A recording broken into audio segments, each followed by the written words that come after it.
universo é realmente infinito ou apenas muito grande? E é eterno ou apenas de longa duração? Como nossas mentes finitas abrangem um universo infinito? Não é presunção de nossa parte até mesmo tentar fazê-lo? Corremos o risco de conhecer o mesmo destino de Prometeu, que na mitologia clássica roubou o fogo de Zeus para dá-los aos humanos e foi punido por sua temeridade, sendo acorrentado a uma rocha para uma águia bicar seu fígado? Uma das maiores descobertas científicas do século XX, há mais de 80 anos, foi a da expansão do universo, ou seja, a teoria de que as galáxias estão se afastando uma das outras cada vez mais. A teoria desconcertou o próprio Einstein e foi o primeiro pilar do que seria a teoria do Big Bang. A descoberta foi atribuída ao americano Edwin Hubble, que não foi galardoado com o Prêmio Nobel, mas foi homenageado ao dar o nome ao primeiro telescópio espacial, lançado em 1990. Depois da descoberta de Hubble, Albert Einstein disse ter cometido seu pior erro com a ideia generalizada de que o universo era estático. A reviravolta levou Einstein a tentar explicar a misteriosa expansão acelerada do cosmos, tendo arrecadado o Prêmio Nobel da Física.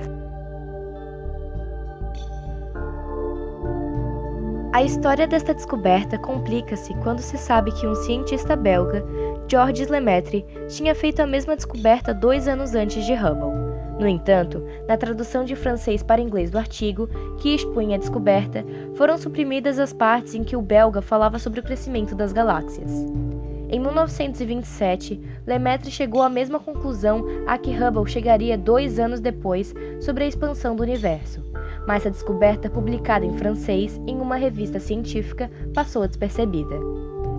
Em 1931, o artigo do belga foi traduzido para inglês e publicado em uma revista científica britânica.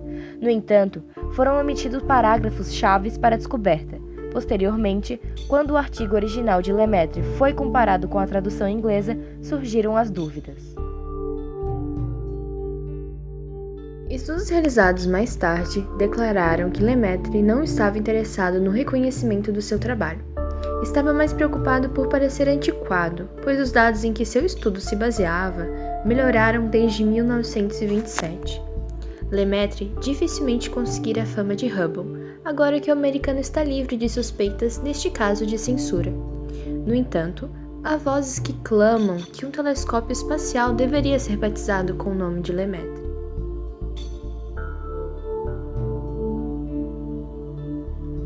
O principal trabalho de Lemaitre sugere a expansão do universo. Inicialmente, Lemaitre utilizou uma forma mais geral da equação do modelo do universo estático desenvolvido por Einstein, porém, considerou que a força de repulsão, proposta pelo Einstein, fosse ligeiramente maior. Dessa forma, o universo não seria estático e estaria em expansão. Assim, Lemaitre desenvolveu sua teoria do átomo primordial, em que toda a matéria do universo se encontra inicialmente no estado de alta densidade. Seu argumento partiu da ideia do universo em expansão. Se as galáxias se afastavam uma das outras com o passar do tempo, então deveria haver um momento inicial em que toda a matéria do universo estivesse contida num mesmo corpo, no estado máximo de densidade, o átomo primordial. De acordo com suas propostas, uma explosão teria desintegrado sucessivamente o átomo primordial, até chegar num estado gasoso de altíssima temperatura. Este gás quente deveria se expandir rapidamente e se condensar com o passar do tempo, formando as galáxias.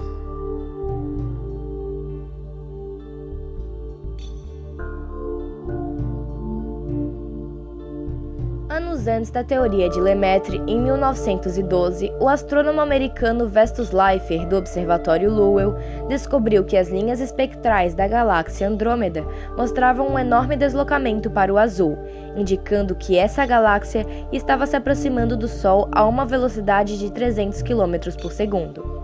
Slipher chegou a essa conclusão, pois se uma galáxia permanece a uma distância constante da Terra, linhas características no espectro pareceriam em uma posição normal ou padrão.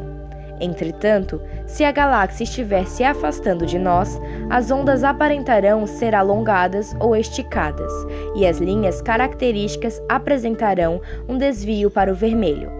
Se a galáxia estiver se movendo em nossa direção, as ondas vão parecer comprimidas e as linhas apresentarão um desvio para o azul.